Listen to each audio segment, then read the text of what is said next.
Hi everyone. इस video में हम जावास्क्रिप्ट का एक बहुत बढ़िया इंटरव्यू को क्वेश्चन करेंगे जो कि है फ्लैट एंड एरे। ठीक है, आप देख सकते हो एक हमारे पास एरे है, इसके अंदर नेस्टेड एरे है एंड हमारा आउटपुट क्या होना चाहिए, फ्लैट एरे। ठीक है, जैसे एक है, फिर उसके अंदर दो तीन है, फिर उसके अंदर एक चार है, उसके अंदर पाँच है। राइट, ये इस तरीके से नेस्टेड एरे दिए होंगे एंड हमारा आंसर होना चाहिए उसको पूरा फ्लैट करके।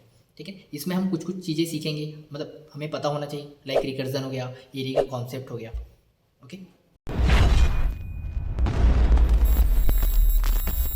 Okay, let's start the video.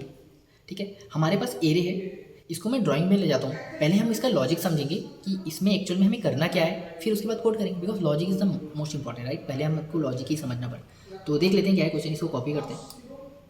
1 2 3 4 5 6। Okay, मैं ड्राइंग में चलता हूँ एंड उसके बाद यहाँ पास मैं आपको एक्चुअल में समझाता हूँ चीज़ों को। ठीक है, हमारे पास एक एरे है, एक देन है हमारे पास 2 3, एक और एरे में नेस्टेड एरे में, देन इसके बाद एक एरे है जिसमें है 4 एंड इसके अंदर एक और है जिसमें है 5 और 6। Right, so this is the answer of our array. Right, okay, कैसे बनेगा ये? इसका आंसर क्या आ रहा है? 1 2 3 4 5 एंड 6, ये हमारा आंसर होना चाहिए। ओके, तो जब हम ये एरे को देखेंगे ना, तो देखो ऑब्वियस सी बात है, हमें पहले लूप तो लगाना पड़ेगा। राइट, हम हर इंडेक्स पे जाएंगे एंड वहाँ चेक करेंगे कि क्या ये नंबर है या फिर प्रॉपर एरे है। ठीक है, अगर मैं इसकी बात करूँ, पहले इसको मिटाते हैं आंसर। ठीक है, जब मैं इसमें लूप लगाऊंगा इस पूरे एरे में, राइट, तो मेरे पास एक आएगा। मान लेते हैं हम, हमारा ना एक आंसर एरे है जो कि एम्प्टी एरे है। ठीक है, एक काम करते हैं, इसको भी थोड़ा बड़ा बना देते हैं, एक एम्प्टी एरे है। ठीक, मैं जब इसमें लूप लगाऊंगा तो मैं पहले एक में आऊँगा। राइट, एक में आऊँगा, तब मैं क्या करूँगा पता है? एक तो एरे नहीं है यार, है ना, एक के अंदर कोई एरे नहीं, एक सिंपल सा एक इंडिपेंडेंट बंदा है, तो हम मैं क्या करूँगा, एक को ना इसमें डायरेक्ट डाल दूंगा। ठीक है, अब मैं 2 3 में आऊँगा। जब मैं 2 3 में आया तो मुझे को पता चला, क्योंकि देखो 0th इंडेक्स ये है 1, ये फर्स्ट इंडेक्स है जिसमें 2 3 है। मैं जब फर्स्ट इंडेक्स में आऊँगा तो मेरे पास ना 2 और 3 एक अलग एरे मिलेंगे। तो मैं पहले चेक करूँगा कि यार ये जो फर्स्ट इंडेक्स का जो वैल्यू है वो क्या वैल्यू है या फिर एरे है। तो मेरे को पता चलेगा ये तो एक एरे है। ठीक, तो मैं जो प्रोसीजर स्टार्ट किया था ना यहाँ पर इंडिपेंडेंट वाले लोगों के लिए, ये प्रोसीजर मेरे को इसके लिए फिर से दोबारा स्टार्ट करना पड़ेगा। ठीक, दोबारा स्टार्ट करना पड़ेगा, इसलिए हम रिकर्जन यूज़ करेंगे। रिकर्जन क्या होता है कि हम एक फंक्शन बनाते हैं, उस फंक्शन के अंदर जाते हैं, अगर ज़रूरत पड़ी तो उस अंदर से फिर से बाहर फंक्शन को कॉल करते हैं। ठीक, ये होता है रिकर्जन। ठीक है, तो इसके लिए सेम प्रोसीजर फिर से करेंगे, फिर से एक एरे बनाएंगे, इसके लिए सेम चीज़ इसकी। ठीक है, पहले दो, अब क्या करेंगे, 2 में जाएंगे। क्या 2 एरे है? नहीं, तो 2 को डाल देंगे। क्या 3 एक एरे? नहीं, सिंपल इंडिपेंडेंट वैल्यू है। ठीक है, 3 को डाल देंगे। अच्छा, जब ये 2 3 मेरे को मिलेगा ना, तो मैं इसको, ये जो हमारे पास ये एरे है ना, ये इसके साथ मैं कॉन्केट करा दूंगा। ठीक है, तो यहाँ पास तो एक अवेलेबल है, 2 और 3 को इसके साथ कॉन्केट कराएंगे तो क्या आ जाएगा हमारे पास, 1 2 3। Right, make sense? ठीक है, अब हम जाएंगे सेकेंड इंडेक्स जो कि है 4 5 6। 4 है, फिर उसके अंदर एक और नेस्टेड एरे है 5 6। ठीक, इसके लिए जब मैं 2 पे आऊँगा तो मैं फिर से चेक करूँगा कि क्या एक इंडिपेंडेंट वैल्यू है या फिर ये अपने आप में एक एरे है। तो मुझे पता चलेगा कि यार ये अपने आप में एक एरे है।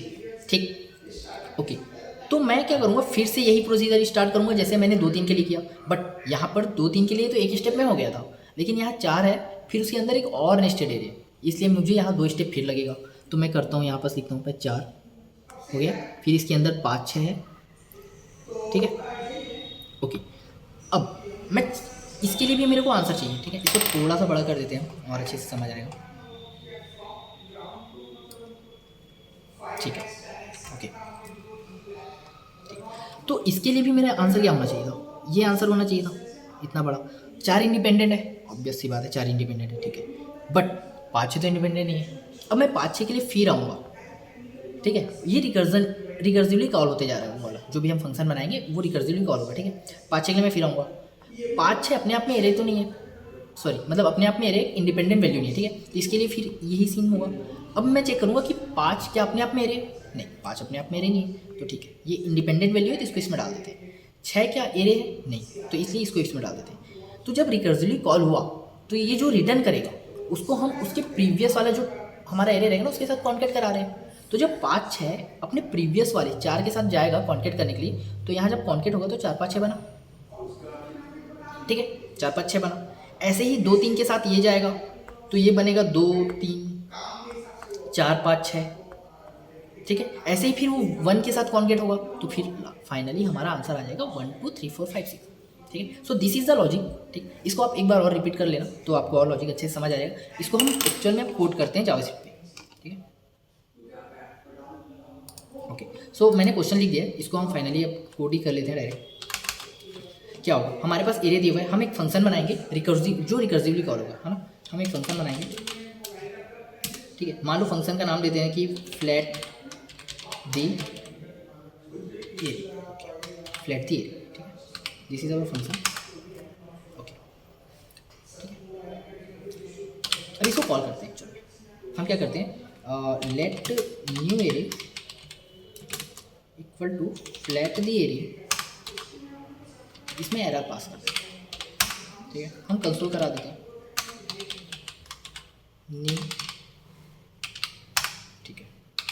अभी आंसर क्या आएगा, यहाँ हम अगर मैं रिटर्न करा दूँ सिंपल रिटर्न, ये इनपुट में ना एक एरे लेगा, राइट, एरे। यहाँ अगर मैं एरे को सिंपल रिटर्न करा दूँ,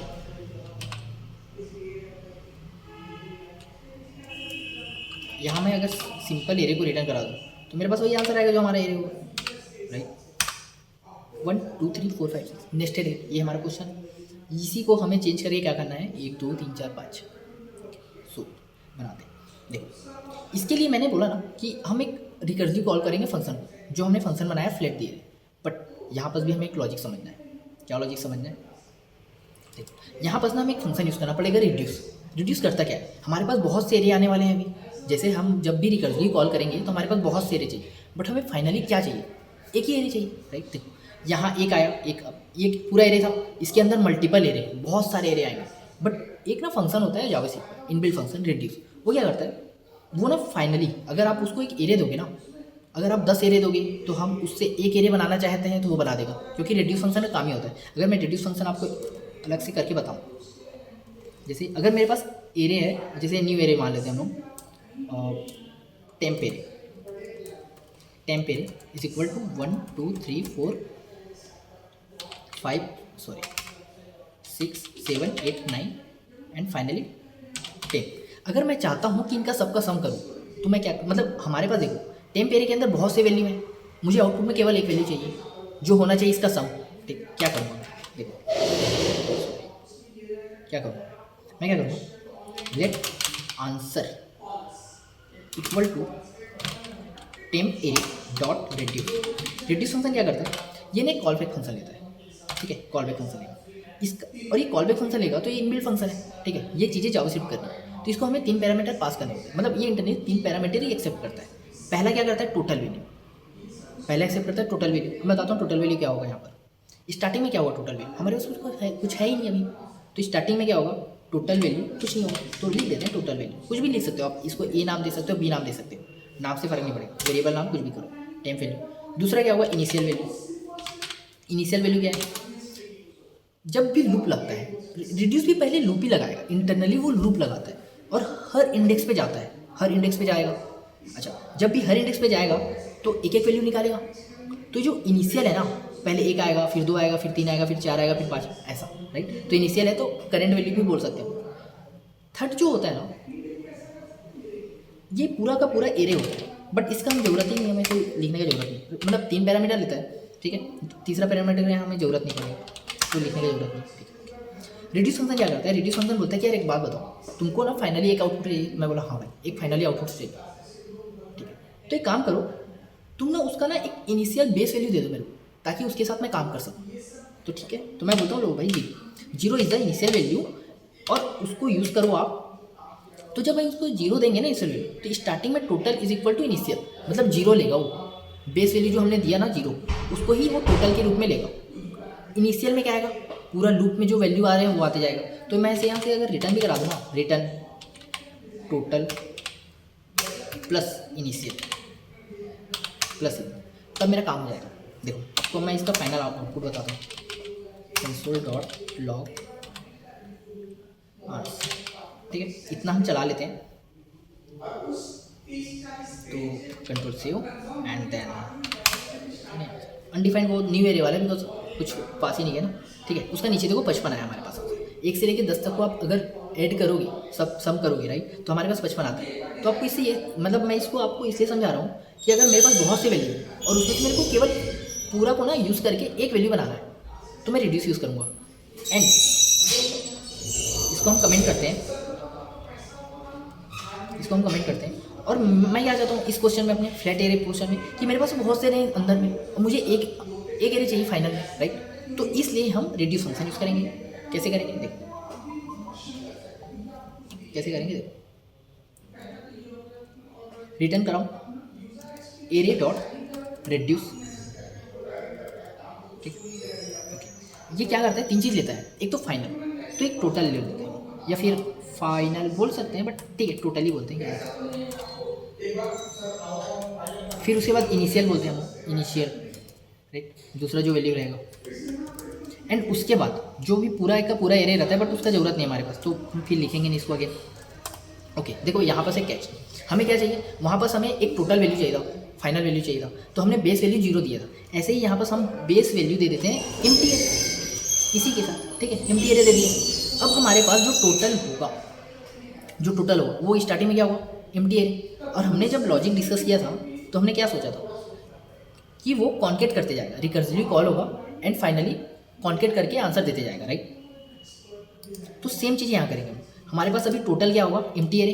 तो हम बोल रहे हैं कि यार पहले चेक करेंगे कि जो इनिशियल है ना, ये एरे है या नहीं। अगर एरे हुआ तो फिर से फ्लैट द एरे फंक्शन को कॉल कर लेंगे रिकर्सिवली। अगर नहीं हुआ तो ये जो हमारा एम्प्टी एरे जो कि अभी टोटल है उसके साथ कॉन्केट करा देंगे, तो हमारा लॉजिक काम कर जाएगा और हमारा मतलब आंसर बन जाएगा, ठीक है। तो यहाँ से फिर से करते हैं हम लोग रिटर्न, क्योंकि रिड्यूस भी रिटर्न कराना है हमने, जैसे यहाँ पर किया रिड्यूस फंक्शन के अंदर रिटर्न कराया, सेम चीज़ यहाँ करेंगे हम लोग। क्या करेंगे, टोटल डॉट कॉन्केट करेंगे। अब यहाँ चेक करेंगे कि इनिशियल एरे है नहीं, तो उसके लिए प्रॉपर्टी होता है array dot is array, array dot is array initial. अगर ये एरे हुआ, अगर ये एरे हुआ तो मैं फ्लैट द एरे को अगेन कॉल करूँगा, फ्लैट द एरे पास कर दूंगा इनिशियल को राइट। एंड अगर नहीं हुआ एरे तो मैं क्या करूँगा, इनिशियल को यहीं डाल दूंगा और ये फ्लैट कर देगा, मतलब कॉन्केट कर देगा टोटल के साथ राइट। ये हमारा लॉजिक है, 3-4 लाइन का कोड था, दैट्स इट। इसको हम कंसोल कराते हैं, पहले इसको क्लियर कर देता हूँ, लेट्स सी क्या होता है। देखो फ्लैट हो गया, हाँ कितना ईजी।